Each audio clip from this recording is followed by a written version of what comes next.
Le Tour de France des petites villes à visiter avec Xavier Louis. Bonjour à vous Xavier. Bonjour Jean-Marie, bonjour à tous les auditeurs. Fondateur des plus beaux détours de France, plusbeaudétours.com, plus beau détour au pluriel.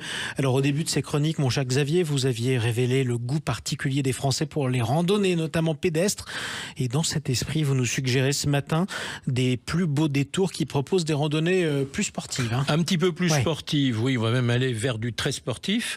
Alors il y a un bel endroit pour cela, c'est Saint-Claude, dans le Jura, parce qu'évidemment le Jura se prête.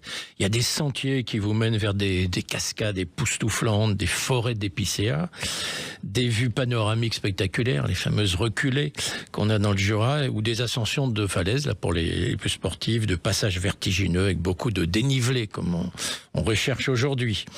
Pour ceux qui n'ont pas le vertige, je vous conseille d'aller à Mazamet, dans le Tarn. On l'avait évoqué, il y a un truc merveilleux depuis quelques années. C'est la passerelle himalayenne, 70 mètres au-dessus du vide. Et alors ça vous mène, après une petite escalade qui n'est pas très très longue, mais quand même, vers le magnifique village de Hautpoul. Très joli village perché qui domine effectivement à la fois la passerelle avec vue sur la ville de Mazamet.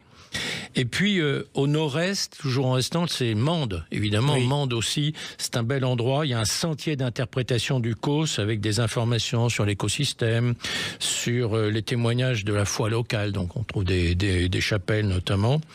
Et puis à Mende aussi, vous pouvez non seulement vous balader à pied, mais je vous conseille de la montée, la Jalabert, de faire la montée Jalabert vers l'aéroport. Vous le savez, où est la scène finale de la Grande Vadrouille, en fait. Hein. Oui, effectivement. Que ça poussez, ma sœur, poussez avec les planeurs. Effectivement, ça me revient. Alors, de Mende, on peut remonter c'est pas loin, vers le Puy-de-Dôme et s'arrêter à Issoire. Alors, Issoire, qui est une très très jolie ville aussi. On peut faire une balade d'abord dans la ville, mais on peut se lancer sur des itinéraires proposés par l'Office de tourisme qui permettent d'observer alors là des paysages à couper le souffle. On est dans le sifflet aussi. Village perché, des abbayes sur évidemment les églises romanes et les volcans d'Auvergne. Oui. Et puis, on peut, c'est toujours un peu dans la même zone, j'allais dire, revenir vers la Corrèze, la sympathique ville de Meymac. Vous savez que la ville de Meymac est très chère à deux de nos présidents, Jacques Chirac et François Hollande. En toute logique. Et Meymac, alors là, vous avez... Et il faut savoir que c'est la plus grande commune du parc naturel de Millevaches. Et il y a de très nombreux circuits de randonnée, à la fois pédestres, équestres et VTT aussi. Hein. Donc assez sportifs. Autre jour, toujours en restant un peu dans ce grand massif central, c'est de redescendre sur le Cantal, à Mauriac. Alors Mauriac s'affirme comme la capitale des trekkers, donc ça dit tout. Hein. Et de Mauriac, à mon avis, la bonne idée, c'est d'aller vers le Puy-Marie.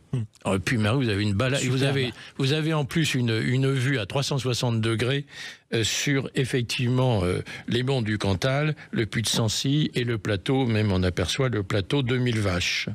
Écoutez, ça fait des belles balades comme ça. Je savais pas que vous aimiez marcher à ce point-là. Et vous avez la haute montagne aussi. Hein. La haute montagne, alors vraiment, là, c'est très, très, très sportif. À l'Argentière-la-Bessée, c'est le parc des Écrins. Et là, là c'est carrément, c'est le deuxième site d'alpinisme en France. Ah oui, c'est vrai. 21 parcours de trail balisés, 235 km en VTT. Et c'est aussi un haut lieu de l'eau vive. En toute logique. L'Argentière-la-Bessée. La barre des Écrins qui était le sommet français, le plus haut sommet français avant le rattachement de la Savoie à la France et donc du Mont-Blanc. Merci beaucoup Xavier Louis. Vos conseils sur plusbeaudétours.com, plus beau détour au pluriel, et puis aussi dans votre guide les 100 plus beaux détours de France. C'est publié par Michelin. Je vous dis à demain. À demain.